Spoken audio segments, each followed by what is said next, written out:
Will the old Spanish trail highway circuit have you jumping for joy? Find out in the video.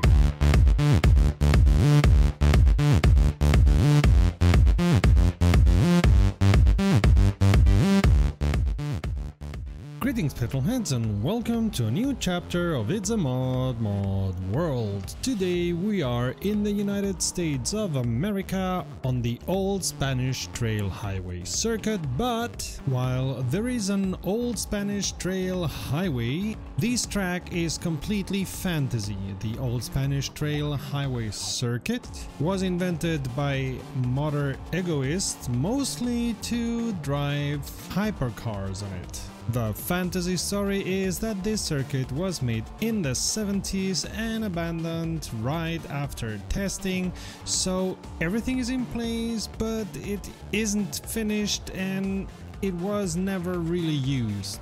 So let's say that we're one of those filthy rich people that can afford to buy a piece of the desert with a circuit on it, and we're gonna take round after round in this our land. Let's go!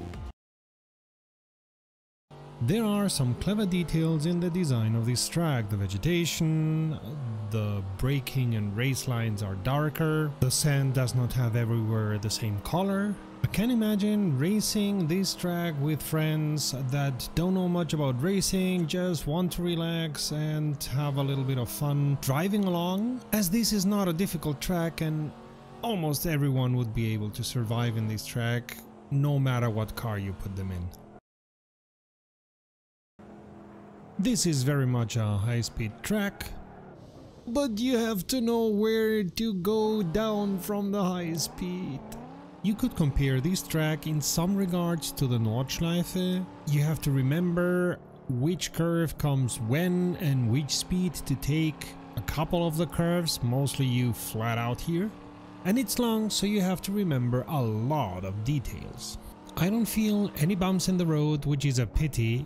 The fantasy being that this is an old and abandoned track, there should be bumps, there should be irregularities. The track should not feel as pristine as this track does. Even if this is a high-speed track, it doesn't mean that it's completely easy.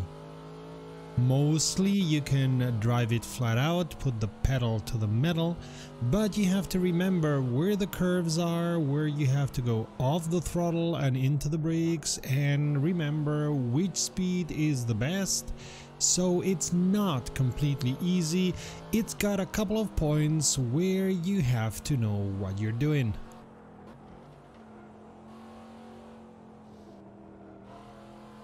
This track is meant to be fun and fast, and it does that specially good.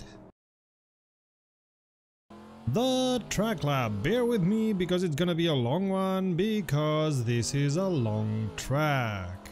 We start at the start on N Street, quelle surprise! Then comes a long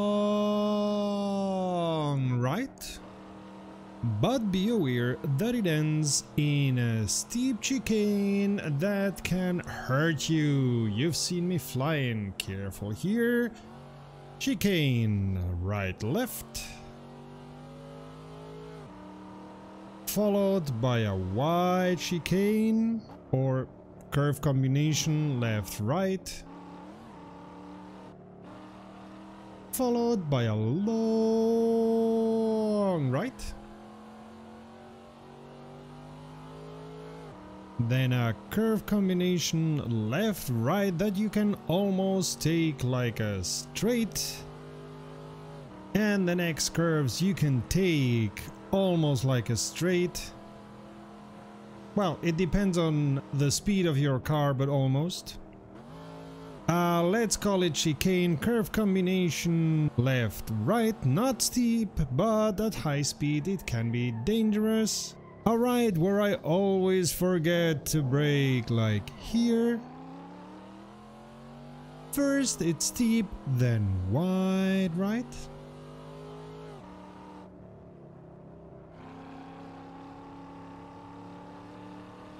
Very wide left.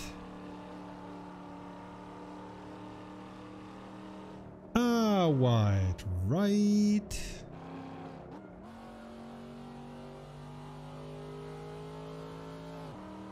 A straight, followed by a very wide right.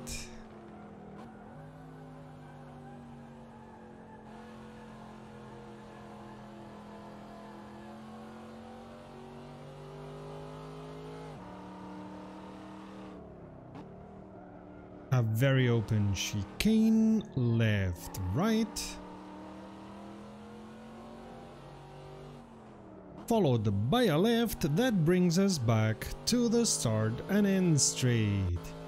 At the speed that I'm able to take with this car, this is a high-speed track with not a lot of danger, but at higher speeds, well, it could be a little bit more difficult. All in all, a very high-speed track. Fill her up, I got places to go. This is Spitz. And this is the first of 2 DRS zones. And here's the second DRS zone. Fly me to the moon. Other than on the first chicane, the AI doesn't have many problems here. On the contrary, it humbled me by leaving me like half a minute behind or something like that. So racing against the AI is possible on this track. This isn't a track I'm gonna be driving every day, but it's a nice track, it's got great details, and it's fun to ride. The whole design fits the fantasy of it was built once and then abandoned, and now people are using it to drive nonetheless. Also because it's moderately easy, fast, and as I said, fun to drive. Would you buy a circuit that is not fun to drive? Exactly. It is great for races where you don't take the racing part too seriously, where you don't have to show if you're good or not, where you're just driving around, having fun, and the driving is part of being together, but not the most important part. It looks good, it's got enough details that you can live in that fantasy and that you can have fun. For the look, I give it 5 eyes out of 5. With regards to racing, the AI line is good, even if sometimes the AI has problems with the first chicane, but who doesn't? And the AI line, I would consider it even a little bit too good. I'll get you next time, AI. I expect you to have lots of fun racing with and against friends, so for the racing, I give it 5 cars out of 5. Now with regards to the driving feeling, it drives well, it's fun, the design is well done, but I don't have a force feedback feeling. I don't feel the track when I'm driving. I don't feel the track on the wheel. That breaks a little bit the immersion and the fantasy. So because of that, I'm giving it 4 wheels out of 5. This being the second track of this motor, I say chapeau, man, because it looks very good, it feels quite well. Just see to it that you get the force feedback better, but this track does what it was made for. It's fun, you can race quite fast on it, and it looks quite well. That would be all for today. Thank you very much for taking the time to watch this video. If you liked it, please applaud by leaving a like. If you want to get more information in the world of sim racing, subscribe and don't forget to click on the bell. And if you think this video is interesting for somebody else, we'd be very thankful if you would share it. Until next time, save fuel, take pickup, and we'll see each other on the podium. Visit romrom.net to connect to fellow sim racers and sim racing fans.